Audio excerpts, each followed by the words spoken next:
মন গড়া বিচারের বিরুদ্ধে দাঁড়াতে হবে। আজকে থেকে বিচারকদেরকে বলছি, বিচারপতি মানিক্কা থেকে শিক্ষা নেন। কলা পাতার ভিতরে শুয়েও সে বাঁচতে পারে নাই, তার মানে মন গড়া বিচার যখন চলবে জমিনে আল্লাহ পাক তাদেরকে অপদস্থ লাঞ্ছিত বানায় দিবে। ঠিক কিনা বলে? আল্লাহ রাব্বুল আলামিন সূরা মায়েদার ভিতরে 1450 বছর আগে কোরআন নাজিল করে দিয়ে জানায় দিলেন, ওয়া আনিহকুম বাইনাহুম বিমা আনজালাল্লাহ। বিচার করা লাগবে কোরআন দিয়ে। আজ 53 বছর পার হয়ে যাচ্ছে, স্বাধীনতা পেয়েছি, অনেক কিছু পেয়েছি, সব দেখলাম, কোরআন দিয়ে বিচার নাই। আজকে যদি কোরআনের দিকে আপনি আসেন, আপনাকে যিনি বিজয়ের জন্য কবুল করবেন তিনি কে? এই বিজয় আল্লাহ লোক দেখেন না, এই বিজয় আল্লাহ সংখ্যা দেখেন না। এই বিজয় অর্জনের জন্য আল্লাহ পাক দেখেন চেষ্টা। আস-সা'য়ু মিন্না ওয়াল ইতমামু মিনাল্লাহ। চেষ্টা যখন আপনি করবেন, দিনের জন্য বিজয়ী বানায়া যিনি কবুল করে নেবেন তিনি কে? এবার যারা আমার সঙ্গে মাহফিলে টুকটাক কথা বলতেছেন, শুনতেছেন, সবাই আরেকটু মনোযোগ নিয়ে এই মাহফিলের ভিতরে একটু আওয়াজ করে বললেন, এই বিচার যে কোরআন দিয়ে করতে হবে, এই করাটা আমাদের জন্য সুন্নত, মুস্তাহাব না ফরজ? এই তো মাশাআল্লাহ মাহফিল এখন ঠিক হয়ে গেছে। তাইলে এই কোরআন দিয়ে বিচার করার হুকুমটা কি? এই কোরআনের বিচারের জন্য তেমন বেশি লোক লাগে না, সব লোক এই কোরআনের দিকে আসবে না। আপনি যদি কোরআনের বিজয়ের পক্ষে আসেন, দুনিয়া থেকে জীবনটা যদি চলেও যায়, যিনি বিজয়ী বানায় দিবেন তিনি কে? উহুদের প্রান্তে শহীদ হয়ে গেল সাহাবীর নাম আব্দুল্লাহ। উহুদের প্রান্তে শহীদ হয়ে গেছে। আল্লাহ রাব্বুল আলামিন নিজে ডাকলেন, আব্দুল্লাহ তোমার মনটা কি চায় আমি আল্লাহকে বলো, তোমার মনটা কি চায় আমাকে বলো। আব্দুল্লাহ বললেন, আল্লাহ উহুদের প্রান্তে যেমন করে জীবনটা দিয়ে দিয়েছি, আল্লাহ আবার আপনি সুযোগ করে দেন, আবার জীবনটা উহুদের প্রান্তে আবার যাব, আবার বিলায় দিব। 1000 বার আপনি জীবন দিবেন, 1000 বার দিন বিজয়ের জন্য বিলায় দিব, 1000 বার শহীদ হয়ে যাব। আল্লাহ রাব্বুল আলামিন জানায় দিলেন, ফয়সালা চূড়ান্ত হয়ে গেছে। দুনিয়ায় একবার গেলে আর ফিরে আসা যায় না।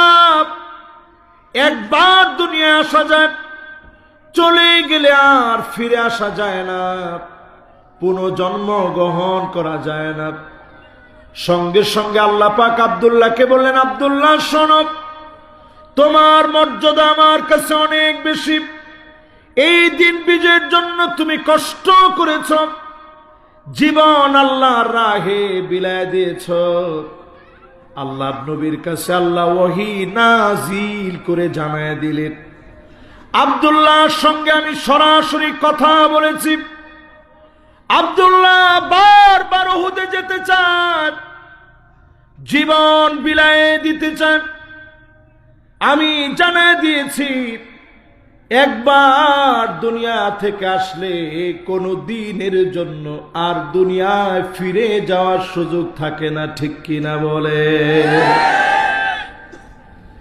নবীজি দামের কথা শুনে আব্দুল্লাহ রাদিয়াল্লাহু তাআলা আনহুর সন্তান জাবির বিন আব্দুল্লাহ উনাকে ডেকে আনলেন। জাবের, তোমার আব্বার দাম আল্লাহর কাছে এত বেড়ে গেছে, স্বয়ং আল্লাহ রাব্বুল আলামিন তোমার আব্বাকে ডেকে কথা বলেছে। জোরে বলেন আল্লাহু আকবার।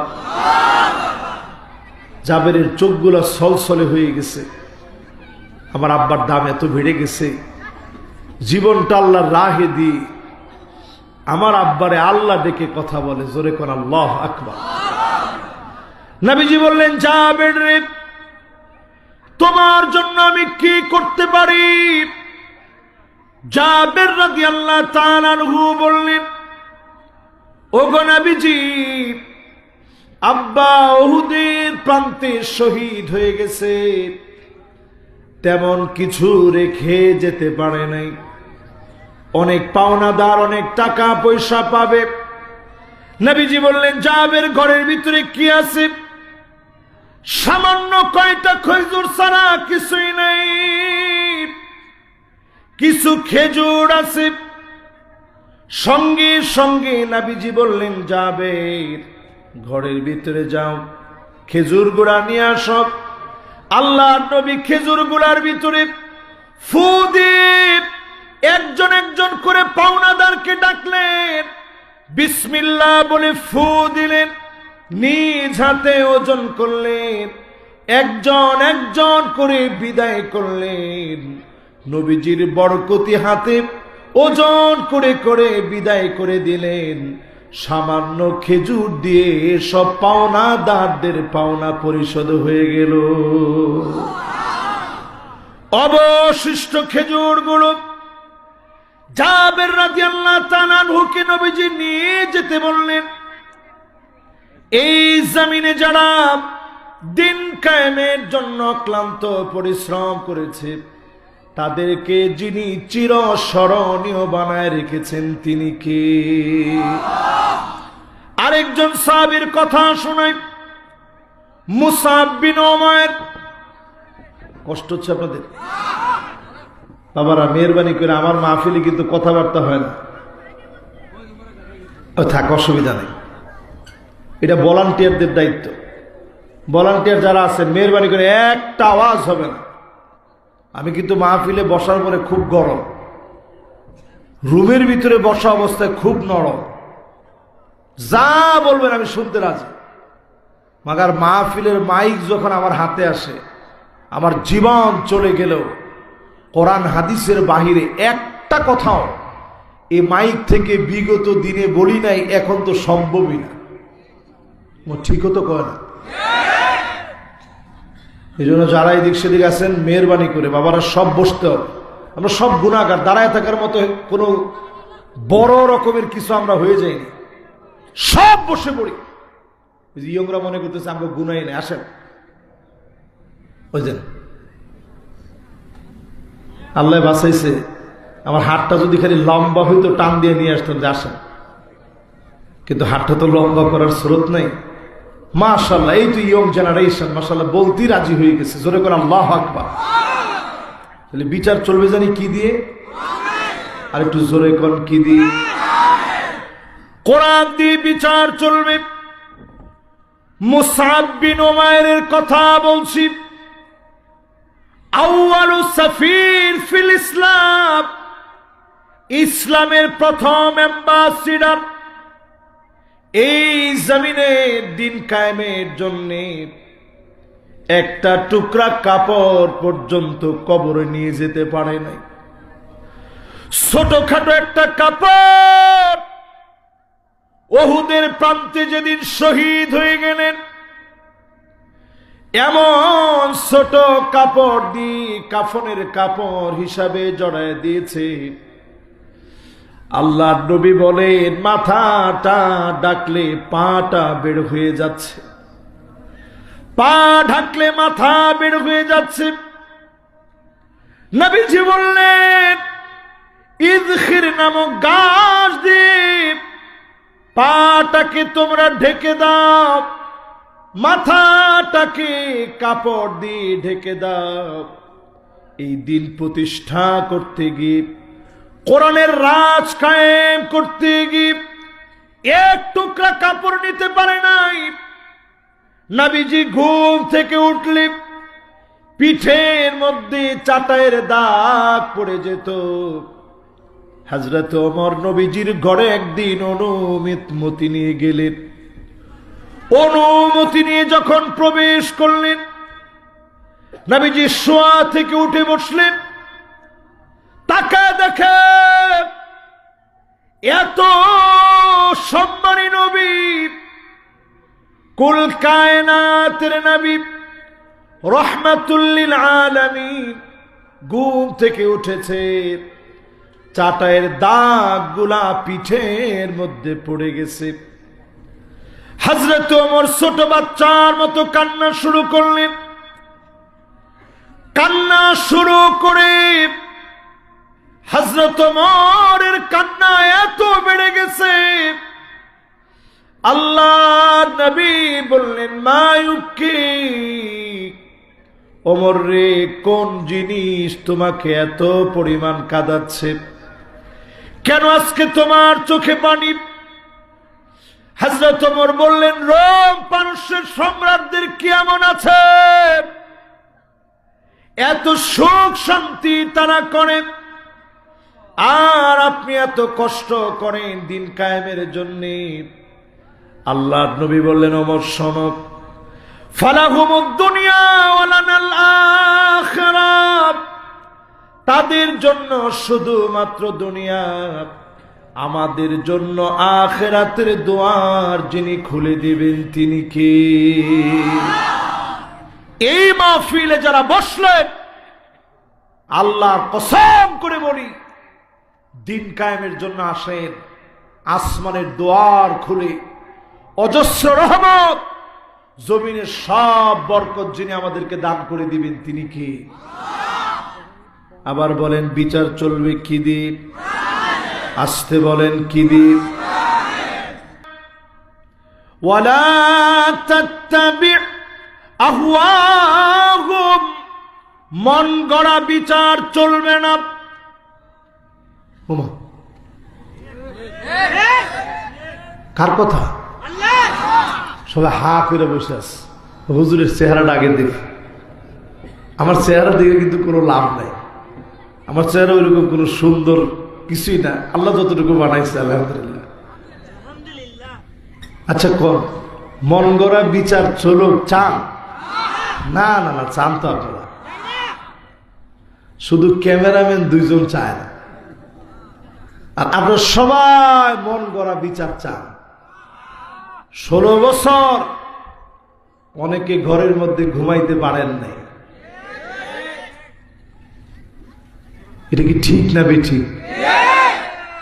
16টা বছর অনেকের নামে মিথ্যা মামলা হামলা প্রতিনিয়ত হয়েছে, ঠিক কিনা? এই মন গড়া বিচার যদি জীবনে কোনোদিন আর না চান, আল্লাহ পাক এবার সুযোগ দিয়েছে, এই সুযোগ যদি কাজে না লাগান, আজকের সিরাজগঞ্জের মাহফিলে পরিষ্কার লিখে রাখেন, আগামী 50 বছরেও ভাগ্যের পরিবর্তন এ জাতির হবে না, ঠিক কিনা বলে?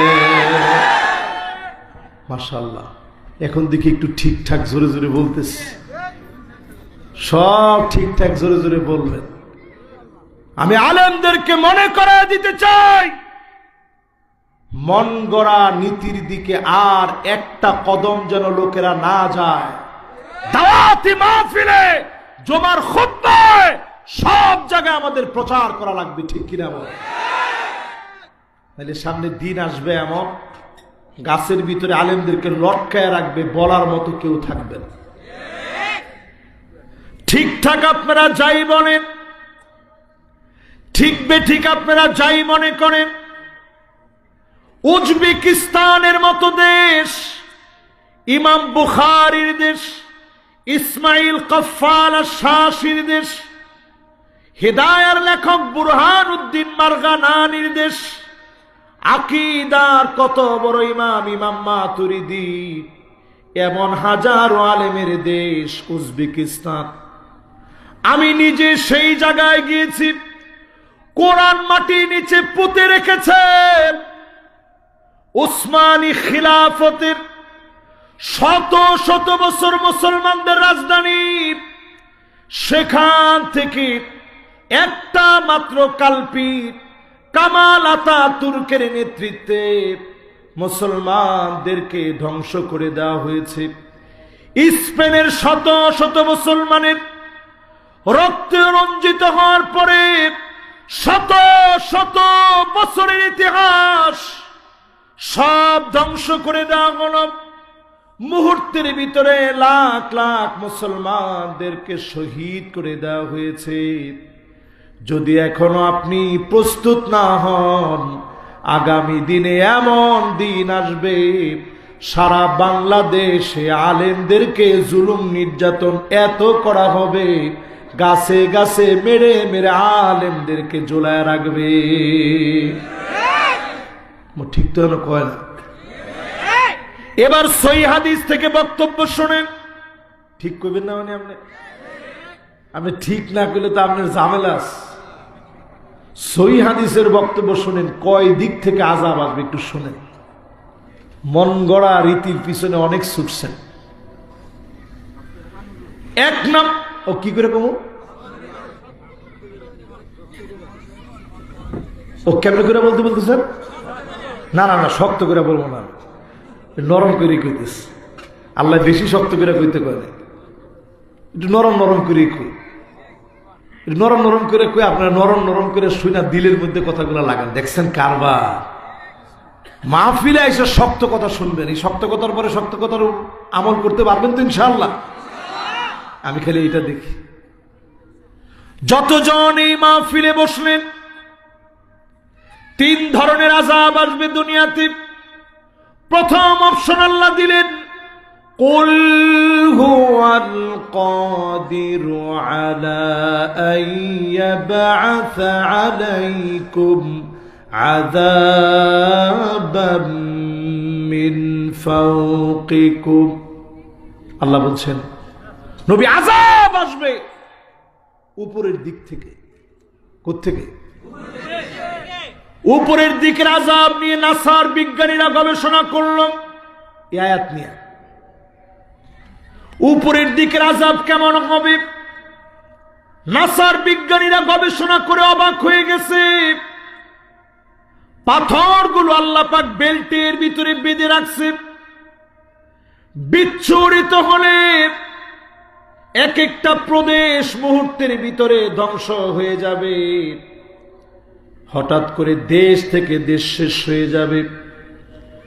এই পৃথিবীর দিকে তারকাগুলো নিক্ষিপ্ত হবে, উল্কি পিণ্ডগুলো পড়বে, ঠাডা পড়বে, শিলা বৃষ্টি আসবে, বছর জুড়ে বৃষ্টি হবে, জমিন তার উর্বরতা হারায় ফেলবে। এই জমিনের ভিতরে দুর্ভিক্ষ নেমে আসবে। এমন আযাব গজব যিনি দিতে সক্ষম তিনি কে? নবীজি কান্না শুরু করছে, আল্লাহ আউযু বিওয়াজহিক, আপনার কাছে আশ্রয় চাই, যে উম্মতদেরকে জীবনে কোনোদিন দেখি নাই, এমন আদরের উম্মত গুলাকে আযাব গজব দিয়ে আল্লাহ আপনি শেষ করে দিয়েন না। আল্লাহ আপনার কাছে মাফ চাই, আমার উম্মত গুলা গুনাহ করলো একেবারে মেরে ফেলে দিয়েন না। আল্লাহ কবুল করে নিলেন। এজন্য এত অপরাধের পরেও উপর থেকে যিনি আযাব দিয়ে সবাইকে একবারে শেষ করে দেন না তিনি কি? অপশন জানি কয়টা? কয়টা? এক নাম্বার অপশন, উপর থেকে আযাব আসবে। নবীজি কইছে আল্লাহ দিয়ে। বাকি আছে কয়টা? দুই নাম্বার অপশন, আও মিন তাহতি আরজুলিকুম, নিচ থেকে আযাব আসবে। এমন আযাব আসবে ভূমিকম্প হবে, কিয়ামতের আগে বড় বড় ভূমিকম্প হবে। এই জমিন তার উর্বরতা হারায় ফেলবে।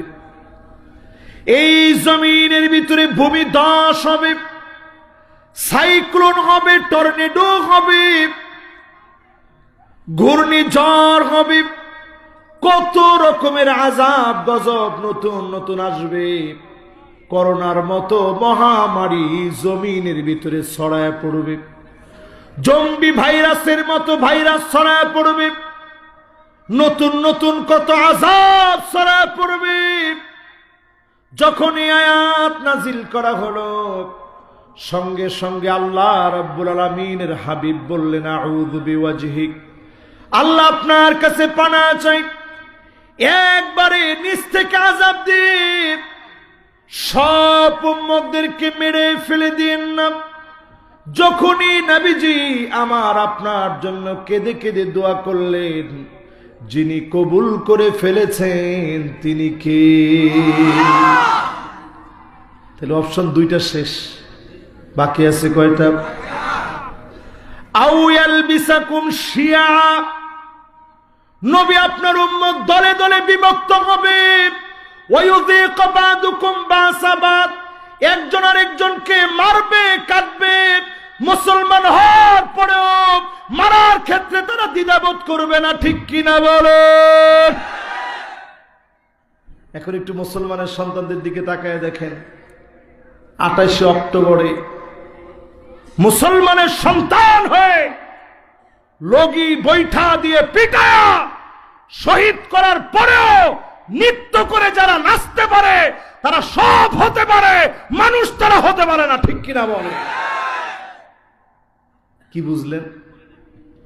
শাপলা চত্বরে এত এত আলেম, ছোট ছোট মাদ্রাসার তালিবুল ইলম, তাদেরকে রক্তাক্ত করার পরে যারা বলতে পারে যে হুজুররা রং মাইখা শুয়েছিল, কি আপনাদের সমস্যাটা কোন জায়গায়? নাউজুবিল্লাহ, এত আসতে এই রকম মুসলমান যারা এই মাহফিলে আজকে বসা আছেন, এরপরও যদি আপনি মনে করেন আগেই ভালো ছিল, আপনার মাঝে আর মুনাফিকের মাঝে কোনো পার্থক্য নাই। মন গড়া বিচারের বিরুদ্ধে দাঁড়াতে হবে আজকে থেকে। বিচারকদেরকে বলছি, বিচারপতি মানিক্কা থেকে শিক্ষা নেন। কলা পাতার ভিতরে শুয়েও সে বাঁচতে পারে নাই, তার মানে মন গড়া বিচার যখন চলবে জমিনে, আল্লাহ পাক তাদেরকে অপদস্থ লাঞ্ছিত বানায় দিবে, ঠিক কিনা বলে? তাহলে বিচার লাগবে কি দিয়ে? আরো জোরে বলেন। 3 নাম্বার যে অপশনের কথা বললাম, দলে দলে উম্মত বিভক্ত হবে। নবীজি আল্লাহর কাছে বললেন, আল্লাহ আগের দুইটার চাইতে তৃতীয় অপশনটা সহজ। ভাই ভাই মারামারি করলে কতক্ষণ করবে? একটু পরে তো আল্লাহ ঠিক হয়ে যাবে। 53টা বছর শেষ হয়ে গেছে মারামারিতে। এখন অন্তত কার টুপি কেমন, লম্বা টুপি না বাটি টুপি, পাঞ্জাবি কানাফারা না গোল জুব্বা, এইগুলা নিয়ে এখন মারামারি করার সময় আর নাই, ঠিক কিনা বলেন? নবীজি সেদিন অপশন মেনে নিয়েছেন। অনেক দিন ধরে আমাদের ভিতরে বিতর্ক চলেছে, ঐক্য হওয়ার যে সম্ভাবনা দেখা দিয়েছে। আল্লাহর কাছে বলি, আল্লাহ আমার এই ক্ষুদ্র জীবনে অনেক কিছু আল্লাহ আপনি দেখাইছেন। ওয়ার্ল্ডের বিভিন্ন দেশ আমি ভ্রমণ করেছি, অনেক দৃশ্য দেখেছি। আমার বাংলাদেশে যদি কোরআনের রাজ কায়েম হয়ে যায়, পুরা এশিয়ার ভিতরে দিনকে যিনি এক এক করে বিজয় করে দিবেন তিনি কে? আমি মনে করি এখনকার এই বিজয় যদি বাংলাদেশে অর্জিত হয়ে যায়, এই বিজয় থেমে থাকবে না। ইমাম মাহদী আলাইহিস সালাতু ওয়াস সালাম আসার আগে যে গ্রাউন্ড তৈরি হওয়ার কথা, এই গ্রাউন্ড আমার বাংলাদেশ থেকে তৈরি হয়ে যাবে, ঠিক কিনা বলে?